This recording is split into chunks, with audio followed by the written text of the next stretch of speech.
Tiga jenazah korban kecelakaan beruntun di Sibolangit, Deli Serdang, Sumatera Utara sudah berada di rumah duka di Desa Bakaljulu, Kecamatan Siempat, Nempu Hulu, Kabupaten Dair. Ketiga korban meninggal merupakan satu keluarga, yakni suami, istri, dan adik kandung salah satu korban. Ketiganya pemirsa meninggal di lokasi kejadian dan tidak sempat mendapatkan pertolongan.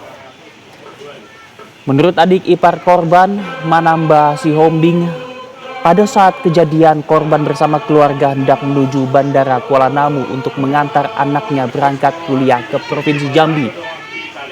Rencananya ketiga korban dimakamkan di lokasi pemakaman keluarga yang berada tidak jauh dari rumah duka.